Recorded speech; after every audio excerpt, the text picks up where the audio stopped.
ವೀಕ್ಷಕ ಪ್ರಭುಗಳಿಗೆ ಎಲ್ಲರಿಗೂ ನಮಸ್ಕಾರ.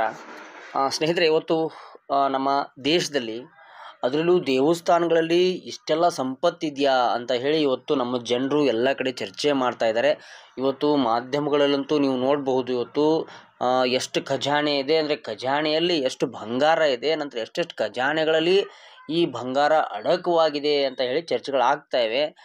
ನಮ್ಮ ದೇಶದ ಹಿಂದೂ ಪುರಾಣ ಏನಿದೆ ಅಲ್ಲೂ ಒಂದು ಹೇಳುತ್ತೆ ಏನಂತಂದರೆ, ಯಾವುದೇ ಒಂದು ಖಜಾನೆ ಅಂದರೆ ದೇವಸ್ಥಾನದ ಒಂದು ಖಜಾನೆ ಏನಿರುತ್ತೆ ಅಥವಾ ಒಂದು ಸೀಕ್ರೆಟ್ ಆಗಿ ಒಂದು ಬಾಗಿಲುಗಳಿರ್ತವೆ. ಆ ಬಾಗಿಲುಗಳು ಒಂದಿಷ್ಟು ಓಪನ್ ಆಗಿರ್ತವೆ, ಒಂದಿಷ್ಟು ಓಪನ್ ಆಗಿರೋದಿಲ್ಲ. ಆದರೆ ಓಪನ್ ಆಗದೇ ಇರತಕ್ಕಂತಹ ಬಾಗಿಲುಗಳು ಏನಿದೆಯಲ್ಲ, ಅಲ್ಲಿ ನಿಧಿ ಇರುತ್ತೆ, ಅಂದರೆ ಈ ರತ್ನಗಳು ವಜ್ರ ವೈಡೂರ್ಯಗಳಿರ್ತವೆ ಅಂತ ಹೇಳಲಾಗುತ್ತೆ.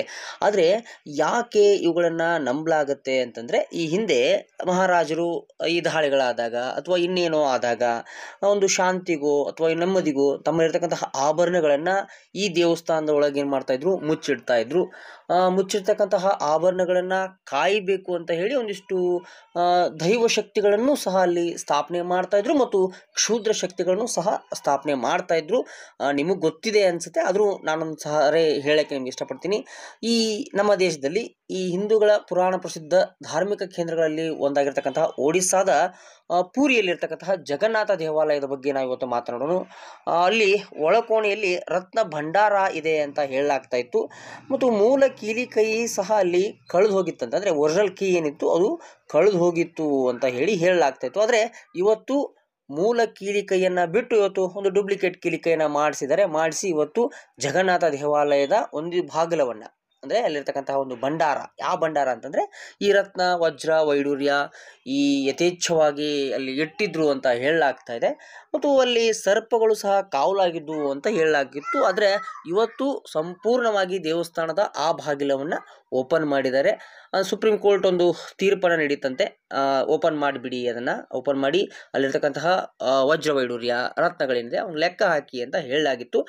ಇವತ್ತು ಒಂದು ಒಳ್ಳೆಯ ದಿನನ ನೋಡಿ ಮಧ್ಯಾಹ್ನ ಇವತ್ತು ಓಪನ್ ಮಾಡಿದ್ದಾರೆ. ಓಪನ್ ಮಾಡಬೇಕಂದ್ರೆ ಬಹಳ ರಿಸ್ಕು, ಅಂದರೆ ಅಲ್ಲಿ ಉರಗಳಿವೆ, ಅಂದರೆ ಉರಗ ಅಂದರೆ ಹಾವುಗಳಿದಾವು. ಹೀಗಾಗಿ ಬಹಳ ಒಂದು ಏನಂತ ಹೇಳ್ತಾರೆ ಅದಕ್ಕೆ, ಜಾಗರೂಕತೆಯಿಂದ ಓಪನ್ ಮಾಡಿರಿ ಅಂತ ಹೇಳಿ ಕೋರ್ಟ್ ಹೇಳಿತ್ತಂತೆ. ಆ ನಿಟ್ಟಿನಲ್ಲಿ ಇಲ್ಲಿನ ಕಮಿಟಿ ಪೂರ್ತಿ ಪ್ರಮಾಣವಾಗಿರ್ತಕ್ಕಂಥ ಒಂದು ದೊಡ್ಡ ರಿಸ್ಕನ್ನು ತೆಗೆದುಕೊಂಡು ಇವತ್ತು ಅದನ್ನು ಓಪನ್ ಮಾಡಿದೆ. ನಂತರ ಅಲ್ಲಿ ಪೊಲೀಸ್ ಸಿಬ್ಬಂದಿ ಆಗಿರ್ಬೋದು, ಅಂದರೆ SP ಅವರಾಗಿರ್ಬೋದು, SP ಅವ್ರಿಗೂ ಇವತ್ತು ಒಂದಿಷ್ಟು ಉಸಿರಾಟದ ಸಮಸ್ಯೆ ಆಗಿತ್ತು ಒಳಗಡೆ ಹೋದಾಗ. ಯಾಕಂತಂದರೆ ಇಲ್ಲಿ ಕತ್ತಲು ಕೋಣೆ, ಸುಮಾರು 40 ವರ್ಷದಿಂದ ಅದನ್ನು ಓಪನೇ ಮಾಡಿರಲಿಲ್ಲ. ಹೀಗಾಗಿ ಎಲ್ಲರೂ ಒಳಗೆ ಹೋದಾಗ ಒಂದಿಷ್ಟು ಉಸಿರಾಟದ ಸಮಸ್ಯೆ ಆಗಿತ್ತು. ಅಂತಂದರೆ ಅಲ್ಲಿ ಆಕ್ಸಿಜನ್ ಇರಲಿಲ್ಲ, ಯಾಕಂದರೆ ಬಾಗಿಲು ಮುಚ್ಚಿರ್ತು. ಅದನ್ನು ಓಪನ್ ಮಾಡೋದೇ ಒಂದು ನರಕ ದೃಶ್ಯ ಥರ ಕಾಣ್ತಾ ಇತ್ತು. ಯಾಕಂತಂದರೆ ಅಲ್ಲಿ ಯಾರೂ ಹೋಗಿರಲೇ ಇಲ್ಲ, ಒಳಗಡೆಯಿಂದ ಬಾವುಲಿಗಳು ಯಥೇಚ್ಛವಾಗಿ ಹೊರಗಡೆ ಬರ್ತಾ ಇದ್ವು. ಹೀಗಾಗಿ ಅಲ್ಲಿ SP ಅವರಿಗೂ ಸ್ವಲ್ಪ ಉಸಿರಾಟದ ತೊಂದರೆ, ಭಾಳ ಜನ ಒಂದು ಉಸಿರಾಟ ತೊಂದರೆ ಆಗಿತ್ತಂತೆ. ಅದರಲ್ಲಿ ಸ್ವಲ್ಪ SP ಅವರಿಗೆ ಸ್ವಲ್ಪ ಹೇರಳವಾಗಿ ಉಸಿರಾಟ ತೊಂದರೆ ಆಗಿದ್ದು ಅಲ್ಲಿ ಪ್ರಥಮ ಚಿಕಿತ್ಸೆಯನ್ನು ಅವರು ಪಡ್ಕೊಂಡ್ರಂತೆ. ಹೀಗಾಗಿ ಈಗ ಸದ್ಯಕ್ಕೆ ಎಲ್ಲರೂ ದೇವಸ್ಥಾನದ ಆ ಬಾಗಿಲಿನಿಂದ ಹೊರಗಡೆ ಬರ್ತಾ ಇದ್ದಾರೆ. ಒಂದಿಷ್ಟು ಪೆಟ್ಟಿಗೆಗಳನ್ನು ಸಹ ಮಾಡಿದಂತೆ, ಮರದ ಪೆಟ್ಟಿಗೆಗಳನ್ನು ಸಹ ಮಾಡಿದ್ರು. ಆ ಮರದ ಪೆಟ್ಟಿಗೆಗಳಲ್ಲಿ ಖಜಾನೆಯಲ್ಲಿರ್ತಕ್ಕಂತಹ ಬಂಗಾರ ವಜ್ರ ವೈಡೂರ್ಯಗಳನ್ನು ಹಾಕಿ ಹೊರತರ್ತಾರಂತೆ. ನಂತರ ಇವುಗಳನ್ನು ಇವತ್ತೇ ಎಷ್ಟಿದೆ ಅಂತ ಹೇಳಿಬಿಡ್ತಾರ, ಎಷ್ಟು ವಜ್ರ ಇದೆ, ಎಷ್ಟು ವೈಡೂರ್ಯ ಇದೆ, ಎಷ್ಟು ನೆಕ್ಲೆಸ್ಗಳಿದೆ, ಎಷ್ಟು ಢಾಬ್ ಇದೆ, ಸಿಂಹಾಸನ ಇದೆಯಾ, ಬಂಗಾರ ಸಿಂಹಾಸನ ಇದೆಯಾ, ಇವತ್ತೆಲ್ಲ ಹೇಳಿಬಿಡ್ತಾರ? ಹೇಳಲ್ಲ. ಒಂದು 20 ದಿನ ಆಗ್ಬೋದು ಅಥವಾ ಅದಕ್ಕೂ ಹೆಚ್ಚು ದಿನ ಆಗ್ಬೋದು. ಯಾಕಂತಂದರೆ ಎಲ್ಲವನ್ನ ಲೆಕ್ಕ ಹಾಕಬೇಕು, ಪಕ್ಕಾ ಲೆಕ್ಕ ಹಾಕಬೇಕು. ಎಷ್ಟು ಗ್ರಾಮ್ ಇದೆ, ಎಷ್ಟು ತೂಕ ಇದೆ, ಯಾವುದು ಎಷ್ಟು ಬೆಲೆ ಬಾಳುತ್ತೆ, ಹೀಗೆಲ್ಲ ಆರ್ಕಾಲಜಿ ಡಿಪಾರ್ಟ್ಮೆಂಟು ನಂತರ ಇನ್ಯಾವುದೋ ಒಂದು ಡಿಪಾರ್ಟ್ಮೆಂಟ್ ಸೇರಿ ಲೆಕ್ಕ. ಈ ಜಗನ್ನಾಥ ದೇವಾಲಯ ಏನಿದೆಯಲ್ಲ, ಇದರ ವಿಶೇಷತೆ ತುಂಬಾ ಐತಿ. ಯಾಕಂತಂದ್ರೆ ಇದ್ರ ಮೇಲೆ, ಅಂದರೆ ಈ ದೇವಸ್ಥಾನದ ಮೇಲೆ ಯಾವುದೇ ಹಕ್ಕಿ ಪಕ್ಷಿಗಳು ಹಾರಾಡಂಗಿಲ್ಲ ಅಂತ.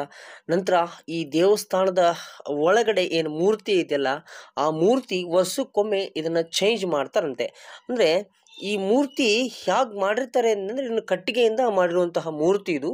ನಂತರ ಇದರ ಒಳಗಡೆ ಒಂದು ಜೀವಂತ ಹೃದಯ ಐತಿ ಅಂತ ಹೇಳ್ತಾರೆ. ಅಂದರೆ ಈ ಜೀವಂತ ಹೃದಯವನ್ನು ವರ್ಷಕ್ಕೆ ಒಂದು ಸಾರಿ ಹಳೆಯ ಮೂರ್ತಿ, ಅಂದರೆ 1 ವರ್ಷ ಆಗಿರುತ್ತಲ್ಲ ಆ ಮೂರ್ತಿಯಿಂದ ತೆಗೆದು ಇನ್ನೊಂದು ಮೂರ್ತಿಗೆ ಒಂದು ಈ ಟ್ರಾನ್ಸ್ಫರ್ನ ಮಾಡ್ತಾರಂತೆ. ಈ ಟ್ರಾನ್ಸ್ಫರ್ ಮಾಡುವಂದಾಗ ಆ ಊರಲ್ಲಿ ಪೂರ್ತಿ ಎಲೆಕ್ಟ್ರಿಸಿಟಿನ ಆಫ್ ಮಾಡಿಬಿಡ್ತಾರೆ. ಅಂದರೆ ಕರೆಂಟನ್ನೆಲ್ಲ ಆಫ್ ಮಾಡಿ ಒಂಥರ ಕತ್ಲ ಮಾಡಿಬಿಡ್ತಾರೆ. ಮಾಡಿ ನಂತರ ಅಲ್ಲಿನ ಆಡಳಿತ ಮಂಡಳಿ ಅಥವಾ ಅಲ್ಲಿನ ಪೂಜಾರಿಗಳು ಒಂದಿಷ್ಟು ಪೂಜಾ ವಿಧಿವಿಧಾನಗಳನ್ನು ಮಾಡಿ ಆ ಕತ್ತಲೆಯಲ್ಲಿ ಎಲ್ಲರೂ ಕಣ್ಣಿಗೆ ಬಟ್ಟೆಯನ್ನು ಸಹ ಕಟ್ಕೊಳ್ತಾರಂತೆ. ಒಳಗಡೆ ಕಟ್ಕೊಂಡು ಆ ಹೃದಯವನ್ನು ಒಂದು ಕಡೆಯಿಂದ ಅಂದರೆ ಒಂದು ಮೂರ್ತಿಯಿಂದ ಇನ್ನೊಂದು ಮೂರ್ತಿಗೆ ಟ್ರಾನ್ಸ್ಫರ್ ಮಾಡ್ತಾರಂತೆ. ಟ್ರಾನ್ಸ್ಫರ್ ಮಾಡುವಾಗ ಕೈಯಲ್ಲಿ ಆಗಿರ್ತಕ್ಕಂತಹ ಅನುಭವ ಹೆಂಗಿರುತ್ತೆ ಗೊತ್ತೇನ್ರಿ? ಅದ್ರೊಳಗೆ ಈ ಮೊಲ ಹಿಡಿದಿರ್ತಾರಲ್ಲ, ಮೊಲ ಹಿಡಿದಾಗ ಅಷ್ಟು ಸ್ಮೂತಾಗಿ ಸ್ಪಂಜಿನ್ಗಿಂತ ಸ್ಮೂತಾಗಿರುತ್ತೆ. ಆ ರೀತಿ ಒಂದು ಅನುಭವ ಆ ಒಬ್ಬ ವ್ಯಕ್ತಿ ಅಂದರೆ ಆ ಪೂಜಾರಿಗೆ ಆಗತ್ತಂತೆ. ಅದನ್ನು ಯಾರೂ ಸಹ ಇನ್ನೂವರೆಗೂ ಯಾರೂ ನೋಡೇ ಇಲ್ವಂತೆ. ಹಾಗೆಯೇ ಅದನ್ನು ಇನ್ನೊಂದು ಮೂರ್ತಿಗೆ ಟ್ರಾನ್ಸ್ಫರ್ ಮಾಡ್ತಾರಂತೆ. ನಂತರ ನೆಕ್ಸ್ಟ್ ಇಯರು ಮತ್ತೆ ಆ ಮೂರ್ತಿಯ ಒಳಗಡೆ ಇರತಕ್ಕಂತಹ ಒಂದು ಹೃದಯವನ್ನು ಇನ್ನೊಂದು ಮೂರ್ತಿಗೆ ಟ್ರಾನ್ಸ್ಫರ್ ಮಾಡ್ತಾರಂತೆ. ಈಗ ಈ ರೀತಿ ಪ್ರತಿ ವರ್ಷ ಇದು ನಡ್ಕೊಂಡು ಬಂದಿದೆ ಇಲ್ಲಿ. ಹೀಗಾಗಿ ಜಗನ್ನಾಥ ದೇವಾಲಯ ಏನಿದೆ ಒಂದು ವಿಸ್ಮಯಕಾರಿ ರೋಚಕ ಸಂಗತಿಗಳ ಒಂದು ರೋಚಕ ತಾಣ ಆಗೈತಿ. ನಂತರ ಇಲ್ಲಿ ದರ್ಶನ ಸಿಗೋದು ಅಷ್ಟೇ ಪ್ರಮುಖ. ತುಂಬ ಕಷ್ಟ ಅಂತ ಏನಿಲ್ಲ, ಒಂದು ಸ್ವಲ್ಪ ಕಷ್ಟ ಆಗುತ್ತೆ, ತಾಳ್ಮೆ ಬೇಕು ಇಲ್ಲಿ ಒಳಗಡೆ ಹೋಗಲಿಕ್ಕೆ. ಅಷ್ಟೊಂದು ಪೇಷನ್ಸನ್ನು ಇಟ್ಕೊಂಡು ಈ ದೇವಸ್ಥಾನದ ಅಂದರೆ ಈ ದೇವರ ದರ್ಶನಕ್ಕೆ ನೀವೆಲ್ಲ ಹೋಗ್ಬೇಕಾಗಿರುತ್ತೆ. ಇನ್ನು ಈ ವಿಜ್ಞಾನದ ಕೊನೆಯ ಹಂತ ಅಂತ ಹೇಳಿ ಈ ದೇವಸ್ಥಾನಕ್ಕೆ ಕರೀತಾರೆ. ಅಂದರೆ ಇಲ್ಲಿ ವಿಜ್ಞಾನಕ್ಕೆ ಸಂಬಂಧಿಸಿದಂತಹ ಏನು ಪ್ರಾಕ್ಟಿಕಲ್ ಆಗಿ ಏನಿರ್ತವೆ ಅಂದರೆ ಫಿಸಿಕ್ಸು, ಕೆಮಿಸ್ಟ್ರಿ, ಮ್ಯಾಥಮೆಟಿಕ್ಸು ಇವೆಲ್ಲ ಏನಿರ್ತಾವಲ್ಲ ವಿಜ್ಞಾನಕ್ಕೆ ಸಂಬಂಧಪಟ್ಟಂತೆ ಅವೆಲ್ಲ ಇಲ್ಲಿ ನಡೆಯಲ್ಲ. ಇಲ್ಲಿ ಅವುಗಳ ಶೂನ್ಯ ಅಂದರೆ ಅವುಗಳ ಆಟ ಇಲ್ಲಿ ನಡೆಯಲ್ಲ. ಯಾಕಂತಂದರೆ ನೀವೇನು ನೋಡ್ತಾ ಇರ್ಬೋದು, ಮೇಲೆ ಒಂದು ಧ್ವಜ ಏನು ಹಾರಾಡ್ತಿದೆ, ಇದು ಗಾಳಿಯ ಎದುರುಗಡೆ ಅಂದರೆ ಅದರ ಎದುರು ದಿಕ್ಕಿಗೆ ಹಾರಾಡುತ್ತಂತೆ. ಅಂದರೆ ಇಲ್ಲಿ ವಿಜ್ಞಾನಕ್ಕೆ ಸ್ವಲ್ಪ ನಿಲುಕದಂತಹ ವಿಷಯಗಳು ಇಲ್ಲಿ ನಡೆಯುತ್ತೆ. ನಂತರ ಇದು ಜಗನ್ನಾಥ ದೇವಾಲಯ ಏನಿದೆಯಲ್ಲ, ಇದು ಮೂಲವಾಗಿರ್ತಕ್ಕಂತಹ ದೇವಾಲಯ ಅಲ್ಲ ಅಂತ ಹೇಳ್ತಾರೆ. ಇದು ನಂತರ ಅಂದರೆ ಯಾವ ಒಬ್ಬ ರಾಜ ಈ ಒಂದು ದೇವಸ್ಥಾನವನ್ನು ನಿರ್ಮಾಣ ಮಾಡಿದಂತೆ, ಅಂದರೆ 12ನೇ ಶತಮಾನ ಅಥವಾ ಅದರ ಸುತ್ತಮುತ್ತ ಇದನ್ನು ನಿರ್ಮಾಣ ಮಾಡಿದಂತೆ. ಇಲ್ಲಿ ಅಷ್ಟೈಶ್ವರ್ಯಗಳು ನೆಲೆ ನಿಲ್ಲುವಂತೆ ಒಳಗಡೆ ಎಲ್ಲ ದೇವಸ್ಥಾನಗಳ ಒಳಗೆ ಒಂದಿಷ್ಟು ಬಾಗಿಲುಗಳನ್ನು ನಿರ್ಮಿಸಿ ಅಲ್ಲೆಲ್ಲ ಆಸ್ತಿ, ಐಶ್ವರ್ಯ, ಧನಕನಗಳನ್ನು ಇಟ್ಟರಂತೆ. ಹೀಗಾಗಿ ಒಂದೊಂದೇ ಓಪನ್ ಆಗ್ತಾ ಇದೆ. ಇವತ್ತು ಓಪನ್ ಆಗಿದೆ. ಸೊ ಆ ಬಾಗಿಲಿನ ಒಳಗಡೆ ಹೋಗಿದ್ದಾರೆ ಅಧಿಕಾರಿಗಳು.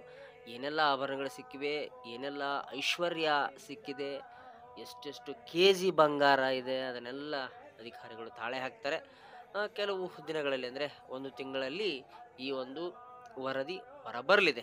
ಸೊ ಆ ವರದಿಯನ್ನು ನಿಮಗೆ ಮುಂದಿನ ವಿಡಿಯೋಗಳಲ್ಲಿ ಹೇಳ್ತಾ ಹೋಗ್ತೀನಿ. ಪ್ರಭುಗಳೇ, ಈ ವಿಡಿಯೋ ನಿಮಗೆ ಇಷ್ಟ ಆಗಿದ್ದರೆ ದಯವಿಟ್ಟು ಸಬ್ಸ್ಕ್ರೈಬ್ ಮಾಡಿರಿ. ನಂತರ ಇಂತಿಂಥ ರೋಚಕ ವಿಷಯಗಳನ್ನು ಹೊತ್ತು ತರುವಂಗೆ ಪ್ರೋತ್ಸಾಹ ಮಾಡಿರಿ. ನಂತರ ಇಂತಹ ಅನೇಕ ರೋಚಕ ಸಂಗತಿಗಳನ್ನು ಇನ್ನೇನು ಕೆಲವೇ ದಿನಗಳೊಳಗೆ ನಮ್ಮ ಚಾನಲ್ನೊಳಗೆ ಎಕ್ಸ್ಪ್ರೆಸ್ ಮಾಡೋಣ, ಅದನ್ನು ಅಂದರೆ ಆ ನಿಟ್ಟಿನಲ್ಲಿ ಕೆಲಸ ಮಾಡೋಣ ಅಂತ ಹೇಳಿ ನಿಮ್ಗೆ ಹೇಳಕ್ಕೆ ಇಷ್ಟಪಡ್ತೀನಿ. ನಂತರ ಈ ವಿಡಿಯೋನ ಇನ್ನಷ್ಟು ಹೆಚ್ಚೆಚ್ಚು ಜನಕ್ಕೆ ಶೇರ್ ಮಾಡಿರಿ. ನಂತರ ನೀವು ಶೇರ್ ಮಾಡಲಿಕ್ಕೂ ಪರವಾಗಿಲ್ಲ, ಆದರೆ ಸಬ್ಸ್ಕ್ರೈಬ್ ಮಾತ್ರ ಮಾಡೋದು ದಯವಿಟ್ಟು ಮರಿಬೇಡ್ರಿ. ನಂತರ ಈ ಒಂದು ರೋಚಕ ಅನಾವರಣಗಳಂದ್ರೆ ನಂಗೆ ಭಾಳ ಇಷ್ಟ. ನಿಮಗೇನಂತ ಹೇಳಿ ಕಮೆಂಟ್ ಮಾಡಿರಿ. ಸಬ್ಸ್ಕ್ರೈಬ್ ಮಾಡೋದನ್ನು ಮರಿಬೇಡ್ರಿ. ಧನ್ಯವಾದ ರೀ ವಿಡಿಯೋ ನೋಡಿದ್ದಕ್ಕಾಗಿ.